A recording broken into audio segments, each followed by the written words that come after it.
जैसे यूपी चुनाव करीब आता जा रहा है वैसे वैसे दोस्तों हर एक पार्टी के मेंबर की धड़कनें बढ़ती जा रही हैं। आपको बता दोस्तों यूपी की योगी सरकार को असदुद्दीन ओवैसी ने एक और बड़ा झटका दे दिया।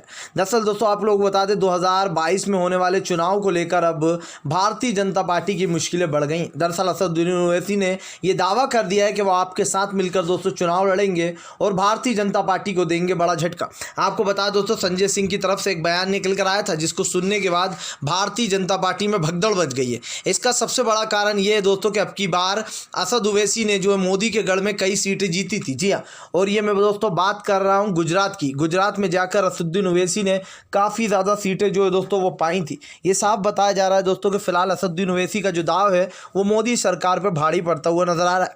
आपको बता दें दोस्तों इससे पहले जो यहाँ पर असदुद्दीन ओवैसी ने गुजरात में जाकर मोदी सरकार का नाक में जीना हराम कर दिया था।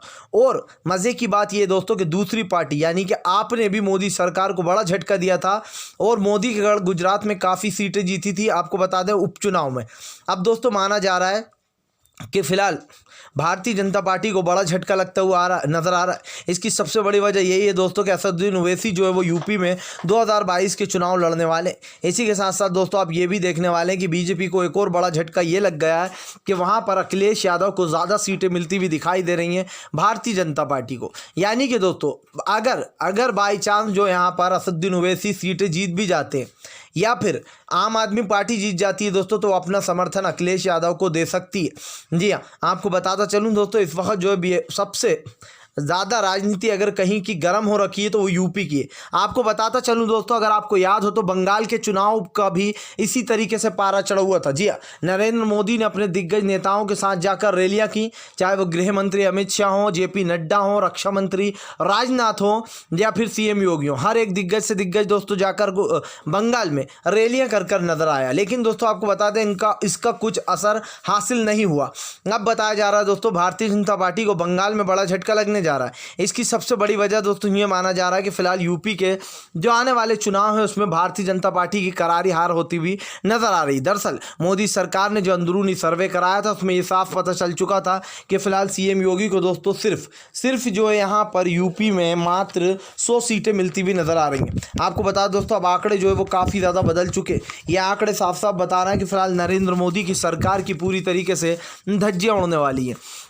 इधर दूसरी तरफ दोस्तों असदुद्दीन ओवैसी ने बीजेपी की मुश्किलें बढ़ा दी हैं क्योंकि जिस तरीके से संजय सिंह का सपोर्ट मिल रहा है असद ओवैसी को माना जा रहा है कि एएमआई के साथ जो यहाँ पर जो चुनाव में दोस्तों उनका गठबंधन हो सकता है। आपको बताया संजय सिंह ने एक बयान भी दिया था कि फिलहाल वो छोटे दलों के साथ मिलकर लड़ने वाले हैं अब की बार यूपी का चुनाव। इधर दूसरी तरफ अखिलेश यादव ने ऐलान कर दिया कि फिलहाल अब की बार वो पूर्ण बहुमत के साथ सत्ता में आ रहा है। और अगर दोस्तों आप मुझसे पूछें कि आप मुझे क्या लगता है तो मैं ये 100% दावे से कह सकता हूँ कि अखिलेश यादव जो हैं वो बीजेपी को कड़ी टक्कर देने वाले। जी हाँ, आपको बता दोस्तों बीजेपी हालांकि कांग्रेस दोस्तों सबसे बड़ी राइवल है बीजेपी की, लेकिन इस वक्त दोस्तों कांग्रेस को मोदी सरकार ने इतना बदनाम कर दिया राहुल गांधी को मुसलमानों का साथ देने पे कि हिंदू मुसलमान कर करके कि राहुल गांधी की एक उम्र जो है दोस्तों यंगनेस वो बीच में आ जाती है। इधर दूसरी तरफ हम आपको बता दें कि प्रियंका गांधी जो है दोस्तों अब की बार यूपी के दंगल में उतरने वाली है। हालांकि कांग्रेस ने ये बड़ा ऐलान कर दिया कि अब की बार वो अकेले चुनाव लड़ेगी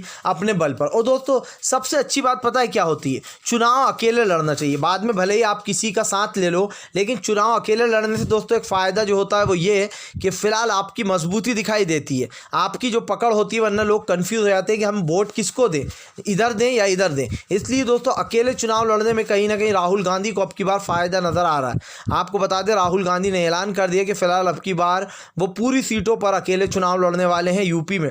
इधर दूसरी तरफ दोस्तों नरेंद्र मोदी की जो सरकार है पिछली बार 305 सीटें लेकर आई थी, यानी कि दोस्तों बहुत ज़्यादा सीटें थी। लेकिन अब की बार दोस्तों ये आंकड़ा पूरी तरीके से कम हो चुका है। बताया जा रहा है नरेंद्र मोदी के हाथ में मात्र 100 सीटों या 120 से लगभग कम ही आएंगी। और दोस्तों ये हम नहीं कह रहे हैं, ये खुद बीजेपी का सर्वे कह रहा है, जो बीजेपी ने सर्वे कराया था। इससे साफ दिखाई दे रहा है दोस्तों कि एक तरफ अखिलेश यादव हैं, दूसरी तरफ आम आदमी पार्टी है और तीसरी तरफ असदुद्दीन ओवैसी है। यानी कि बीजेपी को पूरी तरीके से विपक्ष ने घेर लिया। और ये बात झुटलाई नहीं जा सकती कि अगर सब कुछ सही रहा तो बीजेपी की जो सरकार है दोस्तों अब की बार यूपी में पूरी तरीके से उखड़ जाएगी। और दोस्तों ये होना बहुत ज़रूरी है। बंगाल की तरह यूपी को भी आज़ाद होना ज़रूरी है। हालांकि बंगाल में हमें हमेशा ममता बनर्जी ही रही हैं और उनको हरा नहीं पाए मोदी, पूरी जोश और होश के साथ गए थे। अब देखना होगा दोस्तों कि फ़िलहाल सत्ता में कौन आता है। अगर आप भी दोस्तों जो यहाँ पर सभी लोगों का सपोर्ट करते हैं और आप मानते हैं भारतीय जनता पार्टी का विनाश होना चाहिए, तो इस वीडियो को ज़्यादा से ज़्यादा शेयर कीजिए, लाइक कीजिए।